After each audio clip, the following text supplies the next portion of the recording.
यह कहानी है कोला सुपर डीप बोरहोल की, जो मानव जाति द्वारा खोदा गया अब तक का सबसे गहरा बोरहोल है, जिसकी गहराई 12 किलोमीटर और 262 मीटर है, और यह रिकॉर्ड आज तक कायम है।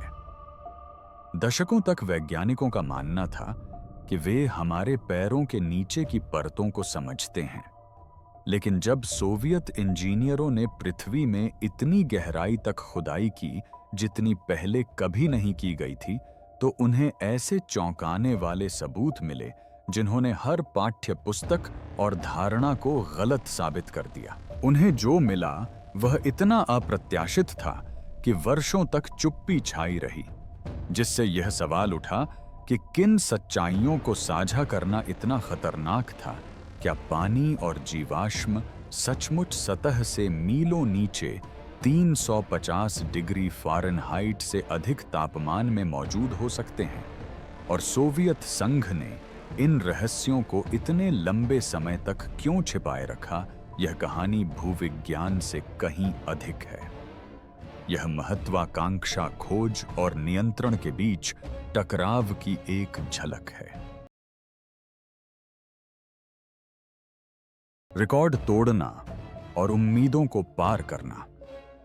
मई 1970 में नॉर्वे और रूस की सीमा के बहुत नीचे सोवियत इंजीनियरों ने एक महत्वाकांक्षी लक्ष्य के साथ एक ड्रिलिंग रिग को चालू किया, ताकि पृथ्वी की पपड़ी में इतनी गहराई तक ड्रिल किया जा सके जितना पहले किसी ने करने की हिम्मत नहीं की थी। यह कोई साधारण परियोजना नहीं थी। यह समय, प्रौद्योगिकी और यहां तक कि संयुक्त राज्य अमेरिका के खिलाफ एक दौड़ थी, जिसने पहले भी इसी तरह की एक परियोजना मोहली के नाम से शुरू की थी। सोवियत संघ 15,000 मीटर की ऊंचाई तक पहुंचने के लिए दृढ़ संकल्पित था, जो उनके प्रतिद्वंद्वियों द्वारा प्रदर्शित क्षमताओं से कहीं अधिक था। टीम का मानना था कि इस मिशन से हमारे ग्रह की संरचना के बारे में कई रहस्य उजागर होंगे। ड्रिलिंग के शुरुआती चरण सुचारू रूप से चले और ड्रिलिंग मशीन ठोस ग्रेनाइट को लगातार काटती रही। वैज्ञानिकों ने हर इंच पर बारीकी से नजर रखी, कोर सैंपल एकत्र किए और तापमान व घनत्व के माप दर्ज किए। हजारों मीटर तक सब कुछ स्थापित भूवैज्ञानिक मॉडलों के अनुरूप था। टीम ने 3,000 मीटर, फिर 5,000 मीटर की दूरी तय की और रास्ते में छोटी छोटी सफलताओं का जश्न मनाया। शुरुआती सफलता और भविष्य में और भी बड़ी खोजों की उम्मीद से उनका मनोबल ऊंचा था। फिर भी लगभग 7,000 मीटर की गहराई पर अप्रत्याशित विसंगतियां उभरने लगीं। भूभौतिकीविद एलेना कोसनेत्सोवा ने कुछ ऐसा देखा जो पाठ्य पुस्तकों में वर्णित तथ्यों से मेल नहीं खाता था। दशकों के भूकंपीय सर्वेक्षणों के अनुसार ड्रिल को कॉनराड असंतुलन नामक एक संक्रमण क्षेत्र से गुजरना चाहिए था, जहां ग्रेनाइट बेसाल्ट में परिवर्तित होता है, लेकिन इसके बजाय उन्हें केवल ग्रेनाइट ही मिला। यह महज एक छोटी सी अनियमितता नहीं थी। इसने पृथ्वी की परतदार संरचना के बारे में उनकी समझ को पूरी तरह से चुनौती दे दी। इस मूलभूत धारणा पर सवाल उठाना सोवियत भूविज्ञान की नींव को हिला देने जैसा था। एलेना ने यह निष्कर्ष परियोजना प्रमुख एलेक्सी सोकोलोव के सामने रखे, जिन्होंने रिपोर्ट को लेकर बढ़ती चिंता व्यक्त की। उन्होंने इन चिंताजनक आंकड़ों को व्यापक रूप से साझा करने के बजाय रिपोर्ट को गुप्त रख दिया। इसके संभावित परिणाम भयावह थे। आंकड़ों की त्रुटि स्वीकार करने से दशकों के शोध और विशेषज्ञता को भारी नुकसान हो सकता था। टीम ने सावधानीपूर्वक आगे बढ़ने का निर्णय लिया, क्योंकि वे जानते थे कि सच्चाई उजागर करने से पूरा क्षेत्र अस्त व्यस्त हो सकता है। लेकिन सतह के नीचे और भी बड़े आश्चर्य छिपे हुए थे। 1979 तक कोला सुपरडीप बोरहोल ने रिकॉर्ड तोड़ दिए थे और दुनिया भर में ड्रिलिंग द्वारा हासिल की गई किसी भी पिछली गहराई को पार कर लिया था। फिर भी उत्सवों ने वैज्ञानिक टीम की बढ़ती बेचैनी को छिपा दिया था। उनके द्वारा लिए गए नमूनों से न केवल चट्टानों की परतों में विसंगतियां सामने आईं, बल्कि ऐसी जगहों पर पानी और गैसों की अप्रत्याशित उपस्थिति भी पाई गई जहां इनकी कोई उपस्थिति नहीं होनी चाहिए थी। प्रत्येक खोज ने उन पारंपरिक धारणाओं का खंडन किया जिन्हें वैज्ञानिक वर्षों से सत्य मानते आ रहे थे। ठोस चट्टान में सीधा सादा ड्रिलिंग का काम अनसुलझे रहस्यों से भरी एक पहेली में तब्दील हो रहा था। 4000 मीटर की गहराई पर शोधकर्ताओं ने चट्टानों के नमूनों को छूना शुरू किया, जो छूने पर नम महसूस हो रहे थे। यह एक चिंताजनक संकेत था। माना जाता था कि इतनी गहराई पर दबाव और गर्मी के कारण तरल जल का बने रहना असंभव है। फिर भी यह सूक्ष्म दरारों के भीतर फंसा हुआ था, जो पहले की सभी मान्यताओं को धता बता रहा था। इस अप्रत्याशित नमी ने एक अभेद्य अवरोध के बजाय एक अत्यधिक छिद्रपूर्ण परस्पर जुड़ी हुई परत का संकेत दिया। इन निष्कर्षों पर सवाल उठाने का साहस इस बात में निहित था कि ये स्थापित मॉडलों को कितनी गहराई से चुनौती देते हैं। फिर एक बड़ा झटका लगा। 12,000 मीटर की गहराई पर ड्रिलिंग उपकरण का एक महत्वपूर्ण हिस्सा टूटकर छेद में गिर गया, जिससे टीम को 7,000 मीटर से फिर से काम शुरू करना पड़ा। वर्षों की मेहनत बर्बाद होना विनाशकारी था, लेकिन इंजीनियरों का संकल्प दृढ़ बना रहा। वे न केवल राष्ट्रीय गौरव से प्रेरित थे, बल्कि पृथ्वी के छिपे रहस्यों को उजागर करने की संभावना से भी प्रेरित थे। उनकी दृढ़ता ने भूविज्ञान में कुछ सबसे आश्चर्यजनक खुलासों की नींव रखी।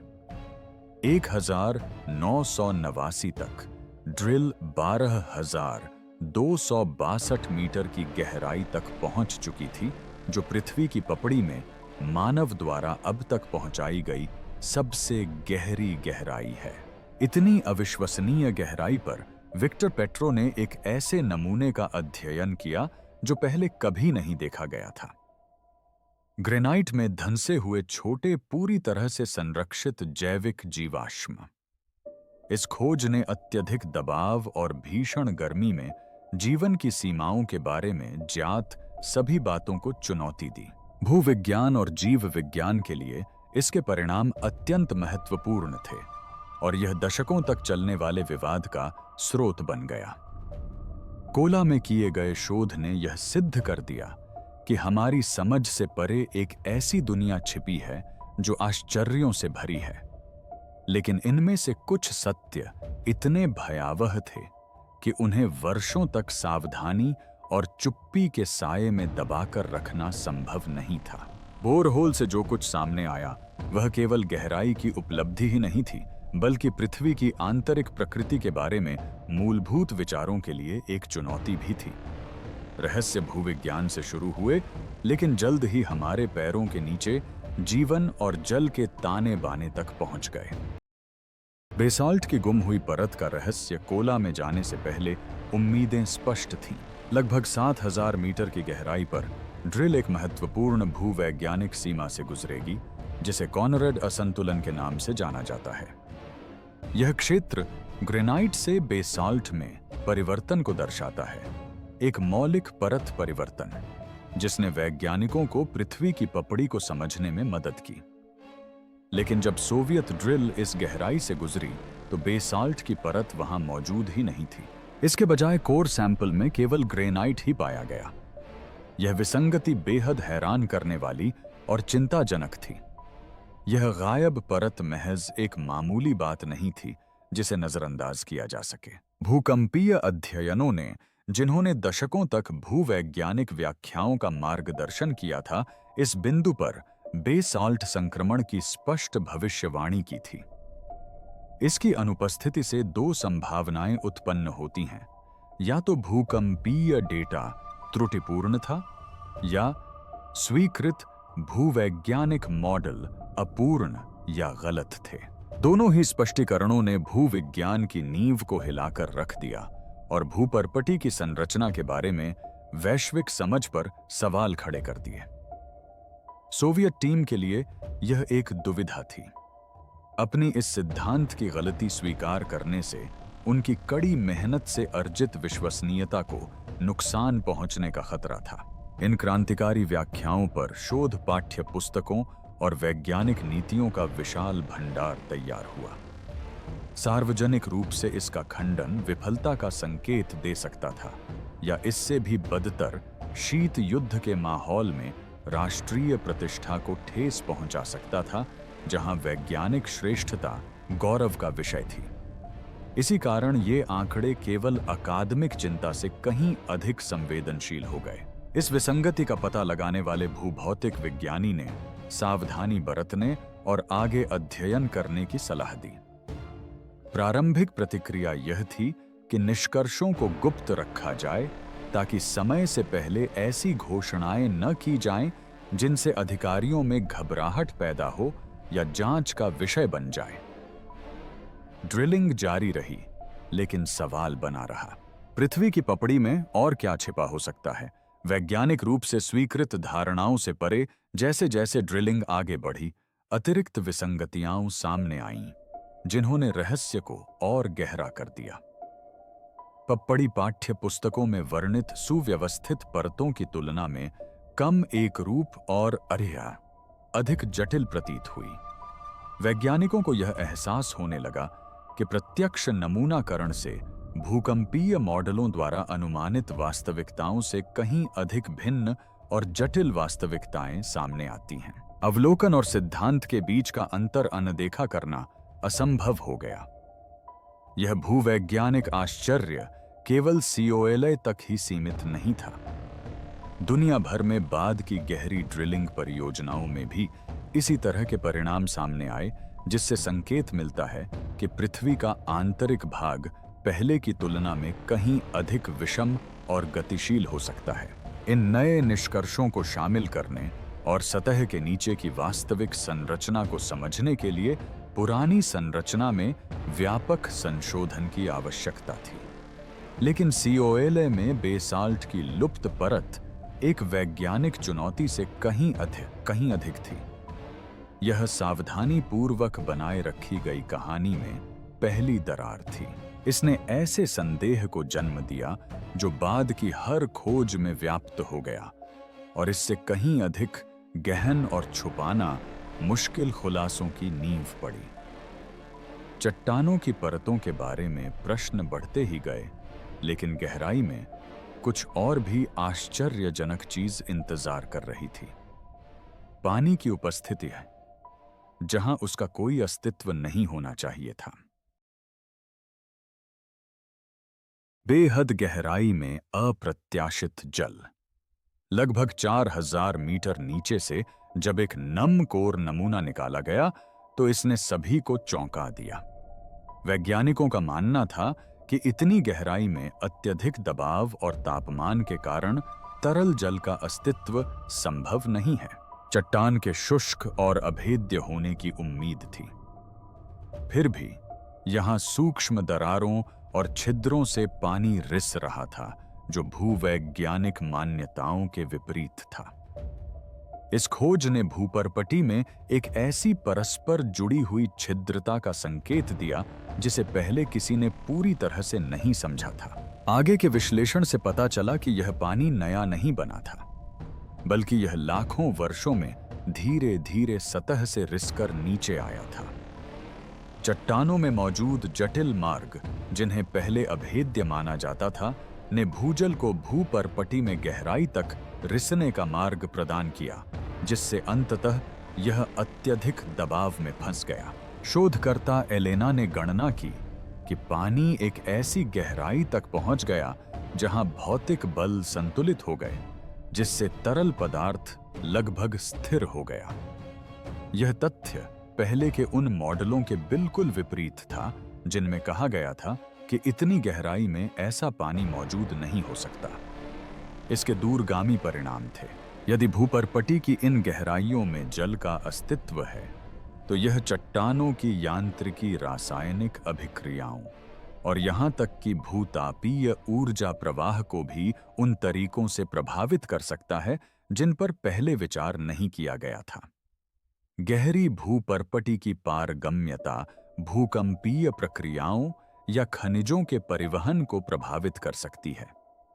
इसके अलावा गहरे जल से सतह से बहुत नीचे जीवन के आवासों के बारे में कई रोचक प्रश्न उठते हैं। जीवन की उत्पत्ति भूमिगत जल भंडारों पर निर्भर हो सकती है। हालांकि यह खुलासा राजनीतिक और वैज्ञानिक दृष्टि से भी समस्याग्रस्त था। इन निष्कर्षों को स्वीकार करने के लिए लंबे समय से चली आ रही मान्यताओं को पलटना और यह मानना आवश्यक था कि सोवियत भूगर्भीय सिद्धांत अपूर्ण था। अधिकारियों ने इस खोज को सार्वजनिक करने के शुरुआती प्रयासों को रोक दिया, क्योंकि उन्हें डर था कि इससे वैज्ञानिक विश्वसनीयता कमजोर हो जाएगी। यह पानी एक ऐसा रहस्य था जिसे आसानी से साझा करना संभव नहीं था। इस बीच जैसे जैसे ड्रिलिंग 12,000 मीटर से आगे बढ़ती गई, तापमान उम्मीद से कहीं अधिक बढ़ गया, जिससे जमीन के बहुत नीचे पदार्थों के व्यवहार को समझना और भी जटिल हो गया। लेकिन पानी की मौजूदगी ने पृथ्वी की दुर्गम गहराइयों में असंभव माने जाने वाले सिद्धांतों को चुनौती देना जारी रखा। सूखी ठोस चट्टान की शांत छवि एक अधिक गतिशील और आश्चर्यजनक चीज में तब्दील हो गई। सतह से मीलों नीचे पानी की खोज ने एक और आश्चर्यजनक खोज का संकेत दिया।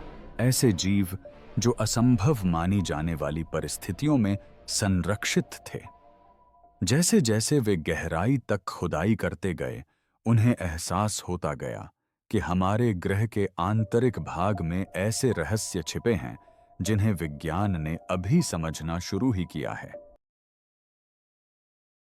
12 किलोमीटर नीचे जीवाश्म मिले। सतह से 12,200 मीटर नीचे सोवियत ड्रिलिंग टीम एक ऐसे स्तर तक पहुंची जहां पहले कभी कोई इंसान नहीं पहुंचा था।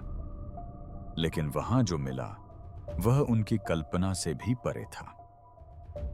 विक्टर पेट्रो ने सूक्ष्मदर्शी से कोर नमूनों की जांच करते हुए कुछ असाधारण खोज की। ग्रेनाइट में धंसे सूक्ष्म जीवाश्म। ये कोई साधारण जीवाश्म नहीं थे। ये एक कोशिकीय समुद्री प्लवक थे जो अत्यधिक दबाव और भीषण गर्मी के बावजूद आश्चर्यजनक रूप से संरक्षित थे। यह खोज चौंकाने वाली थी, जिसने पृथ्वी की गहराई में जीवन के अस्तित्व के बारे में अब तक ज्ञात सभी धारणाओं को चुनौती दी। इतनी गहराई में जैविक पदार्थों की उपस्थिति को असंभव माना जाता था। वहां का तापमान 350 डिग्री फ़ारेनहाइट से ऊपर था। ऐसी परिस्थितियां जिनके बारे में वैज्ञानिकों का मानना था कि वे जीवन के किसी भी अंश को नष्ट कर देंगी। लेकिन विक्टर के सावधानीपूर्वक विश्लेषण ने जीवाश्मों की प्रामाणिकता की पुष्टि की और कई नमूनों ने इस निष्कर्ष को और पुष्ट किया। इस खोज ने जैविक संरक्षण के लिए मानी गई तापीय सीमाओं को तोड़ दिया और जीवन की लचीलता और पृथ्वी के इतिहास से संबंधित प्रश्नों के द्वार खोल दिए। इस खबर ने शोध दल के बीच बहस और अविश्वास को जन्म दिया। कुछ लोगों ने इन निष्कर्षों को संदूषण या त्रुटि बताकर खारिज कर दिया। वे इस तरह की अभूतपूर्व विसंगति को स्वीकार करने में हिचकिचा रहे थे। फिर भी सबूत अकाट्य थे। यदि अरबों वर्षों तक इन गहराइयों में जीवन संरक्षित रहा है, तो ग्रह की पपड़ी के भीतर और क्या-क्या मौजूद हो सकता है। यह एक विनम्र स्मरण था कि हमारे ग्रह के आंतरिक भाग में वर्तमान वैज्ञानिक मॉडलों या अपेक्षाओं से कहीं अधिक रहस्य छिपे हुए हैं। लेकिन सोवियत अधिकारियों के लिए इन जीवाश्मों के निहितार्थ असुविधाजनक थे। इस जानकारी को सार्वजनिक करने से दशकों से प्रकाशित शोध को नुकसान पहुंचने का खतरा था। इससे उन ऊष्मीय मॉडलों की सटीकता पर सवाल उठने लगे थे जिन्होंने लंबे समय से भूवैज्ञानिक सिद्धांतों का मार्गदर्शन किया था। अधिकारियों ने सावधानी बरतने की सलाह दी और विक्टर जैसे वैज्ञानिकों को निर्देश दिया कि वे उच्च अधिकारियों से परामर्श करने तक निष्कर्षों को गुप्त रखें। आंकड़े बेहद विस्फोटक थे और स्थापित धारणा को पूरी तरह से ध्वस्त कर सकते थे। यह दमन वैज्ञानिक खोज और राजनीतिक प्राथमिकताओं के बीच टकराव को दर्शाता है। सोवियत सरकार ने सूचनाओं पर कड़ा नियंत्रण बनाए रखा, विशेषकर उन निष्कर्षों पर जिन्हें आधिकारिक वैज्ञानिक सिद्धांतों के विपरीत माना जा सकता था। दशकों तक जीवाश्मों जैसी महत्वपूर्ण जानकारियों को चुपचाप दबा दिया गया, नौकरशाही और चुप्पी की परतों के नीचे छिपा दिया गया। अनुसंधान पर छाए इस संदेह ने पृथ्वी के गहरे जीवमंडल को समझने की प्रगति को धीमा कर दिया और विज्ञान में पारदर्शिता के मानदंडों को चुनौती दी। जीवाश्मों के अलावा इस खोज ने पृथ्वी के अतीत और जीवन की उत्पत्ति के बारे में नए प्रश्न खड़े कर दिए। यदि जीव इतने प्रतिकूल परिस्थितियों में जीवित रह सकते थे या कम से कम संरक्षित हो सकते थे, तो जीवन की शुरुआत और विकास के सिद्धांतों के लिए इसका क्या अर्थ था? इसने न केवल पृथ्वी पर बल्कि संभवतः कठोर भूमिगत परिस्थितियों वाले अन्य ग्रहों पर भी चरम वातावरण में जीवन की संभावनाओं का विस्तार किया। इसके निहितार्थ भूविज्ञान और जीव विज्ञान से कहीं अधिक व्यापक थे। कोला बोरहोल में जीवाश्मों की खोज ने जीवमंडल और भूमंडल के बीच अंतर संबंधों के बारे में वैज्ञानिक सोच को भी बदल दिया। इसने जीवित जीवों और पृथ्वी के गहरे आंतरिक भाग के बीच पहले की कल्पना से कहीं अधिक जटिल और स्थायी संबंध की ओर इशारा किया। ऐसे जीवाश्म साक्ष्यों से पता चलता है कि ग्रह की उपसतह सूक्ष्म जीव पारिस्थितिक तंत्रों का घर हो सकती है, जो युगों से अज्ञात प्रक्रियाओं द्वारा पोषित हैं। विरोध के बावजूद यह शोध धीरे धीरे वैश्विक वैज्ञानिक समुदाय में लोकप्रियता हासिल करने लगा। दुनिया भर में अन्य गहरे ड्रिलिंग परियोजनाओं में भी इसी तरह के निष्कर्ष सामने आने के साथ पृथ्वी के भीतर गहराई में जीवन या उसके अवशेषों की मौजूदगी को नकारना मुश्किल होता चला गया। कोला जीवाश्मों ने एक नया आयाम खोल दिया, जिससे वैज्ञानिकों को जीवन की सीमाओं और हमारे पैरों के नीचे की गतिशील परिस्थितियों पर पुनर्विचार करने की प्रेरणा मिली। जीवाश्म जितने आश्चर्यजनक थे, वे शोधकर्ताओं को परेशान करने वाली एकमात्र विसंगति नहीं थे। ड्रिलिंग कीचड़ में हाइड्रोजन गैस का अप्रत्याशित रूप से बुलबुला उठना एक और अनसुलझा रहस्य था। हाइड्रोजन के बुलबुले उठ रहे हैं। कोला सुपरडीप बोरहोल में मिली सबसे आश्चर्यजनक खोजों में से एक कोई ठोस चट्टान या जीवाश्म नहीं थी। यह हाइड्रोजन गैस से संतृप्त ड्रिलिंग कीचड़ ही था, जो गहराई से निकलते समय बुलबुले बना रहा था। इस घटना का अध्ययन करने वाले दिमित्री वोलोव ने टिप्पणी की कि हाइड्रोजन की सांद्रता सभी अनुमानों से कहीं अधिक थी। यह सचमुच उबलते तरल की तरह बुलबुले छोड़ रहा था। लेकिन तापमान इसका कारण नहीं था, एक ऐसा रहस्य जिसका सीधा स्पष्टीकरण नहीं मिल पा रहा था। हाइड्रोजन का स्रोत क्या था? यह एक केंद्रीय प्रश्न बन गया, जिसने परियोजना दल को उलझन में डाल दिया। दो प्रमुख सिद्धांत सामने आए। या तो भूपर्पटी के भीतर गहराई में कोई अज्ञात प्रक्रिया हाइड्रोजन उत्पन्न कर रही थी, या गैस लाखों वर्षों से चट्टान में फंसी हुई थी और अब ड्रिलिंग के कारण मुक्त हुई है। इनमें से कोई भी व्याख्या मौजूदा भू रासायनिक ढांचे में सटीक नहीं बैठती, जिससे शोधकर्ताओं के सामने जवाबों से ज्यादा सवाल खड़े हो गए हैं। हाइड्रोजन की उपस्थिति के दूरगामी परिणाम थे। इससे संकेत मिलता है कि सतह से काफी नीचे सक्रिय रासायनिक प्रतिक्रियाएं हो रही थीं, या भूपर्पटी की गैसों को संग्रहित करने की क्षमता का काफी कम अनुमान लगाया गया था। इससे न केवल भूवैज्ञानिक प्रक्रियाओं पर, बल्कि हाइड्रोजन को ऊर्जा स्रोत के रूप में उपयोग करने वाले गहरे पारिस्थितिक तंत्रों पर भी संभावित रूप से प्रभाव पड़ सकता है। इन निष्कर्षों से पृथ्वी के आंतरिक भाग की गतिशील और रासायनिक रूप से प्रतिक्रियाशील संरचना का संकेत मिला, जो पाठ्य पुस्तकों में वर्णित निष्क्रिय और स्थिर संरचना से बिल्कुल भिन्न थी। इसके महत्व के बावजूद हाइड्रोजन की इस खोज को अधिकारियों ने सावधानी पूर्वक लिया। यह एक और असुविधाजनक तथ्य था जिसने स्वीकृत वैज्ञानिक मॉडलों को चुनौती दी और इसे सार्वजनिक रूप से प्रकाशित करने या इस पर चर्चा करने के शुरुआती प्रयासों का विरोध हुआ। सोवियत सरकार ने इस घटनाक्रम को दबाने की कोशिश की क्योंकि उसे डर था कि इससे उनकी वैज्ञानिक प्रतिष्ठा या राजनीतिक छवि को नुकसान पहुंच सकता है। ड्रिलिंग मड में हाइड्रोजन की मात्रा महज एक तकनीकी जिज्ञासा से कहीं अधिक थी। यह पृथ्वी की गहराइयों में छिपी अज्ञात प्रक्रियाओं का प्रतीक बन गई। वैज्ञानिकों को यह एहसास होने लगा कि गहरे समुद्र तल और महाद्वीपीय परत में जटिल भू रासायनिक वातावरण मौजूद हो सकते हैं जो जीवन को बनाए रखने और पृथ्वी के दीर्घकालिक विकास को प्रभावित करने में सक्षम हैं। सतह से बहुत नीचे फंसे पानी और अत्यधिक गर्मी में पाए गए जीवाश्मों के साथ साथ उबलते हाइड्रोजन ने एक असाधारण रूप से सक्रिय और परस्पर जुड़े हुए भूपर्पटी का चित्र प्रस्तुत किया। इससे पता चलता है कि पृथ्वी का आंतरिक भाग केवल एक ठंडा निर्जीव पिंड नहीं है, बल्कि आश्चर्यजनक द्रव और गैस गतिकी वाला एक रासायनिक रूप से विविध क्षेत्र है। इन रासायनिक रहस्यों ने इंजीनियरों के सामने आने वाली चुनौतियों को और जटिल बना दिया जब वे बढ़ते तापमान और चट्टानों के बदलते व्यवहार के बीच ड्रिल को लगातार नीचे धकेल रहे थे। प्रत्येक नई खोज ने इस बात को रेखांकित किया कि हमारे ग्रह के आंतरिक भाग के बारे में कितना कुछ अभी भी अनछुआ और अनदेखा है। हाइड्रोजन के बुलबुले और उनकी रहस्यमय उत्पत्ति कोला सुपरडीप बोरहोल द्वारा उठाए गए सबसे आकर्षक प्रश्नों में से एक है।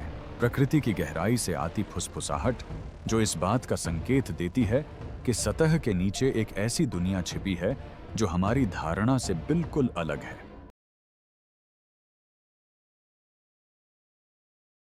विरासत और सीखे गए सबक। कोला सुपरडीप बोरहोल अंततः किसी सटीक गहराई तक पहुंचने का नहीं, बल्कि पृथ्वी के बारे में मानवता को सिखाए गए अनपेक्षित पाठों का स्मारक बन गया है। हालांकि ड्रिलिंग अपने 15,000 मीटर के लक्ष्य तक कभी नहीं पहुंची, लेकिन इस दौरान हुई खोजों ने वैज्ञानिकों को कई पुरानी भूवैज्ञानिक मान्यताओं पर पुनर्विचार करने के लिए मजबूर कर दिया। इस परियोजना ने पृथ्वी की पपड़ी की संरचना और स्थितियों के बारे में हमारी पूर्ण समझ के भ्रम को तोड़ दिया और एक ऐसी वास्तविकता को उजागर किया जो हमारी कल्पना से कहीं अधिक विचित्र थी। कोला परियोजना की प्रमुख उपलब्धियों में से एक यह है कि इसने अप्रत्यक्ष अवलोकन की सीमाओं को सिद्ध किया। पृथ्वी के केंद्र को लगभग 30 वर्षों के अप्रत्यक्ष अवलोकन अनुमान और सिद्धांतों के फलस्वरूप ही देखा जा सका। इन खोजों में ऐसी बातें भी शामिल थीं जिन्हें प्रत्यक्ष नमूने लेकर भी नहीं सुलझाया जा सका था, जैसे कि कुछ चट्टानी परतों का अभाव, आश्चर्यजनक जल और जीवाश्म अवशेषों की उपस्थिति आदि।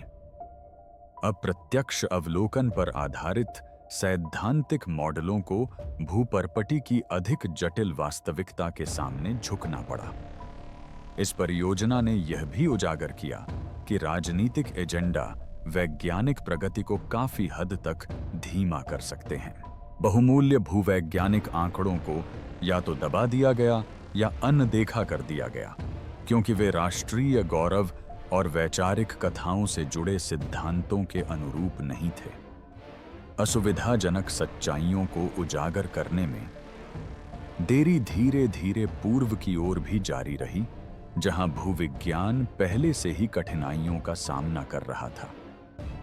इसलिए केवल बातचीत के माध्यम से ही विभिन्न भागों के भूविज्ञानी पृथ्वी की पपड़ी की इतनी भिन्नता की सच्चाई को देख या समझ नहीं पाते। फिर भी सार्वजनिक प्रकाशन के बाद वैज्ञानिक कोला के परिणामों के आधार पर यह निष्कर्ष निकालने में सक्षम हुए कि कोला की खोजों का एक प्रमुख लाभ यह था कि इसने जर्मनी, स्वीडन और ऑस्ट्रिया जैसे अन्य देशों को भी अपने स्तर पर गहरे ड्रिलिंग प्रोजेक्ट शुरू करने के लिए प्रेरित किया। इनमें से कई प्रोजेक्टों में भी इसी तरह की विसंगतियां सामने आईं। समानांतर परियोजनाओं के इस प्रभाव को सोवियत बोरहोल के प्रति संदेह के धीरे धीरे कम होने और एक नए वैज्ञानिक प्रतिमान की क्रमिक स्थापना में देखा जा सकता है। कोला का अनुभव आज भी पृथ्वी की गहराई में होने वाले अन्वेषणों की भविष्य की संभावनाओं और चुनौतियों के लिए एक संदर्भ बिंदु के रूप में कार्य करता है। इस ड्रिलिंग से जीवन की उत्पत्ति और अस्तित्व की सीमाओं से संबंधित मूलभूत प्रश्न भी सामने आए। प्राप्त जीवाश्मों से संकेत मिलता है कि जैविक पदार्थ सबसे भयानक परिस्थितियों में भी जीवित रह सकते हैं। इस प्रकार जीवन की लचीलेपन की सीमा बढ़ गई। इस वैज्ञानिक सफलता ने पृथ्वी के आंतरिक भाग की पुनः जांच को प्रेरित किया है और आगे भी करती रहेगी, क्योंकि इसमें ऐसे सूक्ष्म जीव पारिस्थितिक तंत्र मौजूद हो सकते हैं जो विज्ञान के लिए अभी तक अज्ञात हैं, और इस प्रकार खगोल जीव विज्ञान और गहरे जीव मंडल अध्ययन के अनुसंधान को दिशा प्रदान करते हैं। कोला परियोजना ने समग्र रूप से इंजीनियरिंग और ड्रिलिंग विधियों के क्षेत्र में तकनीकी प्रगति को संभव बनाया। गर्मी और चट्टानों के बदलते स्वरूप ने उन्हें प्लास्टिक जैसा बना दिया, जिससे पृथ्वी की गहराई में प्रवेश करने की कोशिश कर रहे नवप्रवर्तकों के लिए बड़ी समस्याएं खड़ी हो गईं। वहीं दूसरी ओर इंजीनियर और वैज्ञानिक, जिनके लिए यह समस्या कोई बाधा नहीं बल्कि एक अवसर थी, नए उपकरणों और तकनीकों पर काम करना जारी रखे हुए हैं, इस उम्मीद में कि एक दिन वे पृथ्वी के मेंटल को भेद कर उन रहस्यों को उजागर कर सकेंगे जो अभी तक पहुंच से बाहर हैं, लेकिन कम से कम इतने करीब तो हैं कि उनकी झलक मिल सके। अति गहराई वाला बोरहोल अभी भी बंद है, लेकिन इसकी चुप्पी मानवीय आकांक्षा और विनम्रता दोनों का प्रमाण है। इससे हमें पता चलता है कि पृथ्वी की हर परत के नीचे आज भी कई रहस्य छिपे हैं जो साहसी लोगों के आने और उन्हें खोजने की प्रतीक्षा कर रहे हैं। हर कोर और अथाह गहराई से लिए गए हर अद्भुत नमूने से उत्पन्न होने वाली प्रश्न प्रक्रिया ही हमारी समझ को नया आकार देती है। जब कोला परियोजना के शोधकर्ता दशकों पहले ड्रिलिंग बंद होने के बाद पृथ्वी से प्राप्त डेटा और नमूनों का अध्ययन करते हैं, तो कोला का प्रभाव आज भी दुनिया भर की भूवैज्ञानिक प्रयोगशालाओं और सम्मेलनों में गूंजता है। इस परियोजना ने न केवल नई सच्चाइयों तक पहुंचने की प्रक्रिया में आवश्यक पूर्व गलतफहमियों की पुष्टि की, बल्कि विज्ञान जगत को कोला का सबसे बड़ा योगदान शायद वही संदेश था जो इसने दिया। विज्ञान पहले से मौजूद मान्यताओं की झूठी पुष्टि के आधार पर जीवित नहीं रह सकता। इससे ऐसी मान्यताओं की त्रुटि उजागर होनी ही थी। इस गहरे छेद ने न केवल पृथ्वी के आंतरिक भाग तक पहुंच प्रदान की, बल्कि वैज्ञानिक विनम्रता और ज्ञान की अदम्य प्यास को भी जगाया। अपने तात्कालिक वैज्ञानिक परिणामों से परे कोला अति गहरे छेद ने बड़े पैमाने पर वैज्ञानिक महत्वाकांक्षा के मूल्यांकन और औचित्य को परिभाषित करने के तरीके को भी बदल दिया। इससे यह सिद्ध हुआ कि अत्यंत व्यापक परियोजनाओं के लिए मूल्यवान होने के लिए अपने मूल उद्देश्य में सफल होना आवश्यक नहीं है। इसके विपरीत कोला अनुकूलन विज्ञान का एक उत्कृष्ट उदाहरण बन गया, जहां अप्रत्याशित परिणाम विफलताएं नहीं बल्कि नए प्रश्नों के लिए उत्प्रेरक साबित हुए। अंततः कोला की विरासत स्वयं अन्वेषण के दर्शन में विद्यमान है। यह इस बात का स्मरण दिलाता है कि सदियों के अध्ययन के बावजूद पृथ्वी एक सक्रिय अनस्कीय अन्वेषक बनी हुई है। इस खुदाई ने इस विचार को पुष्ट किया कि सच्ची खोज अक्सर तकनीकी क्षमता और बौद्धिक सहजता की सीमा पर होती है, जहां मान्यताएं सबसे अधिक कमजोर होती हैं। इस प्रकार कोला भूविज्ञान से परे है। यह अज्ञात के साथ मानवता के निरंतर संवाद का प्रतीक है, जो भविष्य के वैज्ञानिकों को और गहराई से खोज करने के लिए प्रेरित करता है, साथ ही उन्हें आश्चर्यचकित होने के लिए भी तैयार रखता है। कोला बोरहोल ने हमें सिखाया कि पृथ्वी का आंतरिक भाग हमारी कल्पना से कहीं अधिक रहस्यमय है, जो अप्रत्याशित जल जीवाश्मों और ऐसी ऊष्मा से भरा है जिसने सभी भविष्यवाणियों को गलत साबित कर दिया।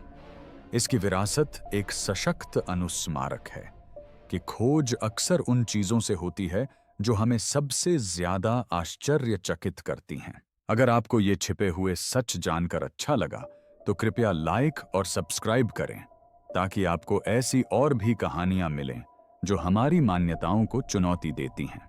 देखने के लिए धन्यवाद। अत्यधिक गर्मी और लचीली चट्टान। जैसे जैसे ड्रिलिंग का काम गहराता गया, टीम को एक विकट और अप्रत्याशित चुनौती का सामना करना पड़ा। इन गहराइयों पर पृथ्वी का तापमान अनुमान से कहीं अधिक गर्म था। वैज्ञानिकों ने तापमान में क्रमिक वृद्धि का अनुमान लगाया था और 12,000 मीटर के आसपास 210 डिग्री फ़ारेनहाइट के करीब तापमान की उम्मीद की थी। लेकिन उपकरणों ने 350 डिग्री से अधिक तापमान दर्ज किया। तापमान में यह तीव्र अंतर एक चौंकाने वाला आश्चर्य था जिसने दशकों से उपयोग किए जा रहे तापीय मॉडलों की पुनर्परीक्षा करने के लिए बाध्य किया। इस तीव्र ताप का चट्टान पर गहरा प्रभाव पड़ा। ड्रिल के नीचे आसानी से टूटने वाली कठोर भंगुर सामग्री की तरह व्यवहार करने के बजाय ग्रेनाइट प्लास्टिक की तरह व्यवहार करने लगा। दबाव के कारण यह विकृत होकर बहने लगा, अपनी कठोरता खो बैठा और एक नरम लचीला वातावरण बना लिया। इस नई स्थिति ने ड्रिलिंग को बेहद मुश्किल बना दिया क्योंकि ठोस पत्थर को काटने के लिए डिजाइन किए गए औजार अब पहले की तरह प्रतिक्रिया नहीं देते थे। इंजीनियरों ने हर संभव प्रयास किया। विभिन्न ड्रिल बिट्स, अलग अलग गति और ड्रिलिंग मड के अनेक मिश्रणों का प्रयोग किया, लेकिन चट्टान को गर्म मिट्टी की तरह मुड़ने और बहने से कोई नहीं रोक सका। इस अप्रत्याशित लचीलेपन ने प्रगति को धीमा कर दिया, उपकरणों की खराबी का कारण बना और इस बात पर अनिश्चितता पैदा कर दी कि क्या यह अभियान अपने अंतिम लक्ष्य तक पहुंच पाएगा। गहराई में जाने के प्रयास एक प्राकृतिक बाधा के सामने आ गए। इस परिवर्तित चट्टान में विश्वसनीय रूप से भेदना लगभग असंभव था। जून 1990 में एक संकटकालीन बैठक में परियोजना प्रमुख एलेक्सी सोकोलोव ने इस दुविधा को स्पष्ट रूप से समझाया। गर्मी के कारण चट्टान प्लास्टिक की तरह व्यवहार कर रही थी और ड्रिल अब प्रभावी ढंग से कटाई नहीं कर पा रही थी। बाधाएं तकनीकी नहीं बल्कि भूवैज्ञानिक थीं, जो इस बात की याद दिलाती थीं कि पृथ्वी की आंतरिक कार्य प्रणाली के बारे में वास्तव में कितनी कम जानकारी थी।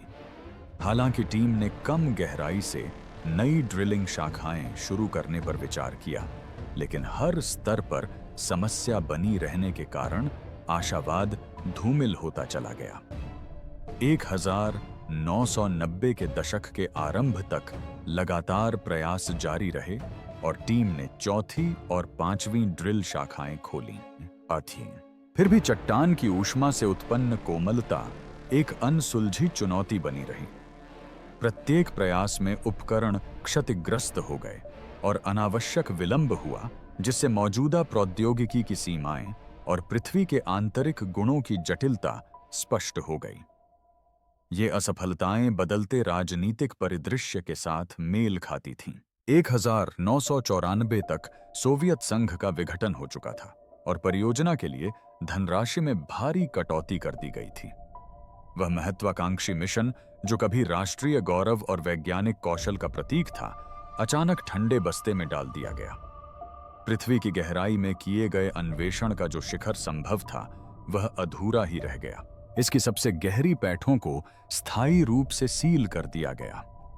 हालांकि यह अभियान अपने 15,000 मीटर के लक्ष्य तक नहीं पहुंच पाया, लेकिन अत्यधिक तापीय निष्कर्षों ने वैज्ञानिक दृष्टिकोणों को नाटकीय रूप से बदल दिया।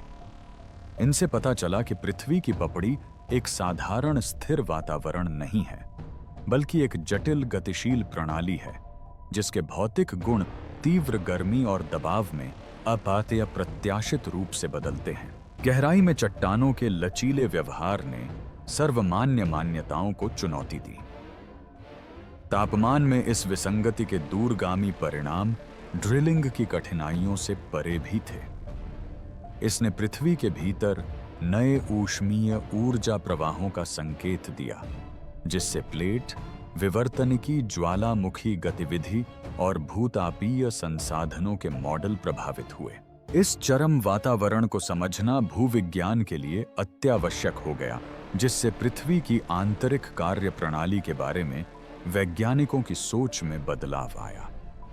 गर्मी और लचीली चट्टानों से जूझना पृथ्वी की जटिलता का एक कठोर सबक था, लेकिन इसने वैज्ञानिक क्षेत्र से परे संघर्षों की नींव भी रखी। ऐसे संघर्ष जिन्होंने इस बात पर असर डाला कि ये खोजें कभी सार्वजनिक हो पाएंगी या नहीं। राजनीतिक दबाव और चुप्पी। कोला सुपरडीप बोरहोल से सामने आए गहन वैज्ञानिक खुलासों के बावजूद सोवियत सरकार ने जश्न मनाने के बजाय संयम और गोपनीयता बरती। बेसाल्ट की लुप्त परतों से लेकर भूमिगत गहराई में मौजूद जल, जीवाश्मीकृत प्लवक और ड्रिलिंग कीचड़ में हाइड्रोजन के बुलबुले तक कई खोजों ने दशकों से स्थापित भूवैज्ञानिक सिद्धांतों का खंडन किया। इन विसंगतियों को स्वीकार करना न केवल वैज्ञानिक विश्वसनीयता के लिए खतरा था, बल्कि उस समय राजनीतिक प्रतिष्ठा के लिए भी खतरा था, जब कथाओं पर नियंत्रण सर्वोपरि था। वैज्ञानिकों द्वारा प्रकाशित या चर्चा किए जाने वाले असुविधाजनक खोजों का विरोध किया गया और यहां तक कि धमकियां भी दी गईं। कुछ शोधकर्ताओं को चुप रहने की सलाह दी गई, जबकि अन्य को तबादले या निलंबन का सामना करना पड़ा।